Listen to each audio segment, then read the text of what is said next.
Les aventures d'Arsène Lupin, l'arrestation. Rappel des épisodes précédents. Les preuves s'accumulent sur Rosen. On va tenter de le démasquer.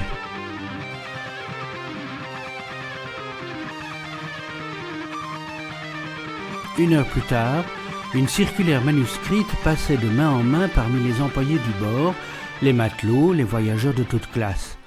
Monsieur Louis Rosen promettait une somme de 10 000 francs à qui démasquerait Arsène Lupin ou trouverait le possesseur des pierres dérobées.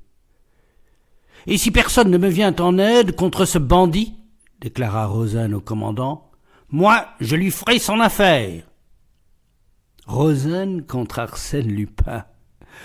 Ou plutôt, selon le mot qui courut, Arsène Lupin lui-même contre Arsène Lupin. La lutte ne manquait pas d'intérêt. Elle se prolongea durant 2 journées. On vit Rosen errer de droite et de gauche, se mêler au personnel, interroger, fureter. On aperçut son ombre, la nuit, qui rôdait. De son côté, le commandant déploya l'énergie la plus active. Du haut en bas, en tous les coins, la Provence fut fouillée. On perquisitionna dans toutes les cabines, sans exception, sous le prétexte fort juste que les objets étaient cachés dans n'importe quel endroit, sauf dans la cabine du coupable. Tout sorcier qu'il soit, il ne peut faire que des diamants et des perles deviennent invisibles. Mais si, ou alors il faudrait explorer la coiffe de nos chapeaux, la doublure de nos vestes et tout ce que nous portons sur nous. En lui montrant mon Kodak, un 9-12 avec lequel je ne me lassais pas de la photographier dans les attitudes les plus diverses. Rien que dans un appareil pas plus grand que celui-ci, ne pensez-vous pas qu'il y aurait place pour toutes les pierres précieuses de Lady Jerland ?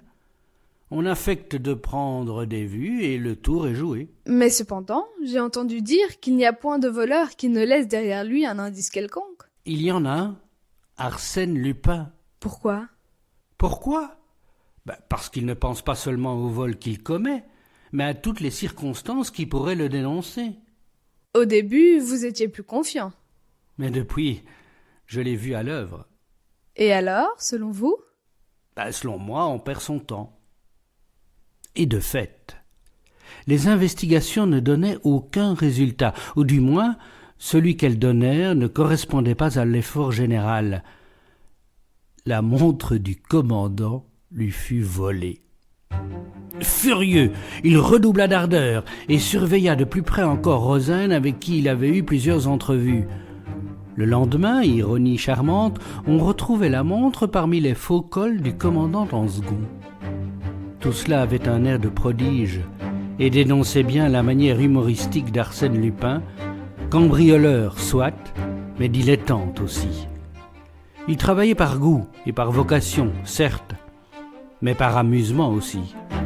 Il donnait l'impression du monsieur qui se divertit à la pièce qu'il fait jouer et qui, dans la coulisse, rit à gorge déployée de ses traits d'esprit et des situations qu'il imagine.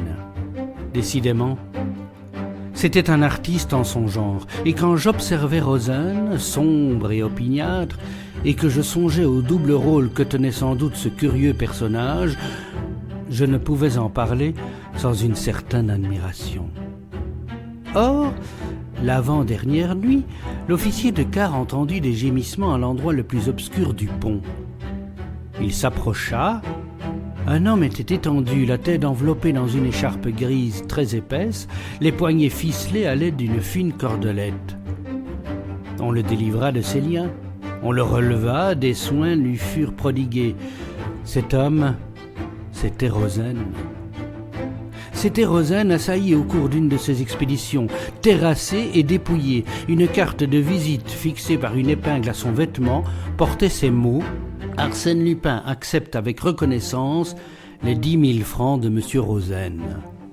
En réalité, le portefeuille dérobé contenait 20 billets de 1000. Naturellement, on accusa le malheureux d'avoir simulé cette attaque contre lui-même.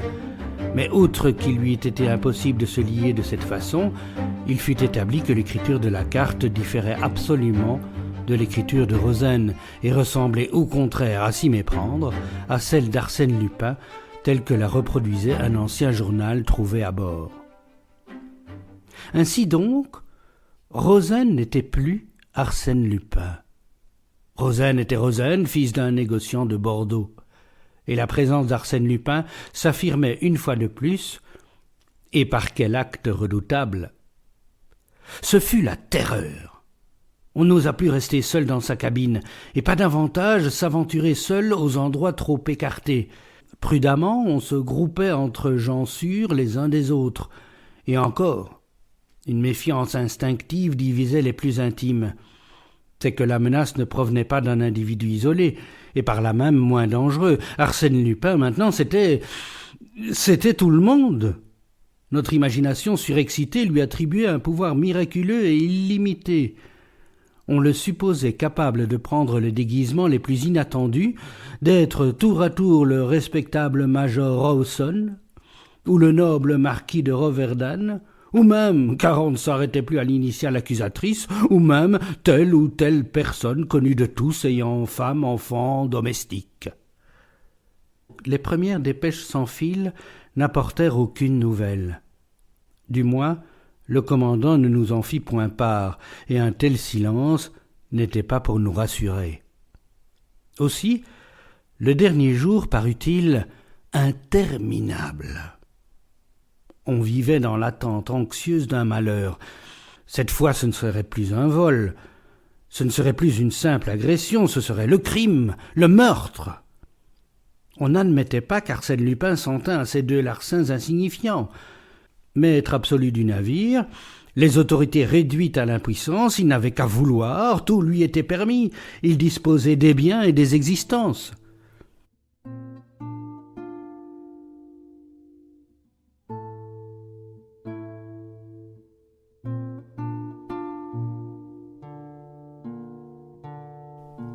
Heure délicieuse pour moi, je l'avoue, car elles me valurent la confiance de Miss Nelly. Impressionnée par tant d'événements, de nature déjà inquiète, elle chercha spontanément à mes côtés une protection, une sécurité que j'étais heureux de lui offrir. Au fond, je bénissais Arsène Lupin. N'était-ce pas lui qui nous rapprochait ? N'était-ce pas grâce à lui que j'avais le droit de m'abandonner aux plus beaux rêves ? Rêves d'amour et rêves moins chimériques, pourquoi ne pas le confesser ? Les Andrézy sont de bonnes souches poitevines, mais leur blason est quelque peu dédoré, et il ne me paraît pas indigne d'un gentilhomme de songer à rendre à son nom le lustre perdu. Et ces rêves, je le sentais, n'offusquaient point Nelly. Ses yeux souriants m'autorisaient à les faire. La douceur de sa voix me disait d'espérer.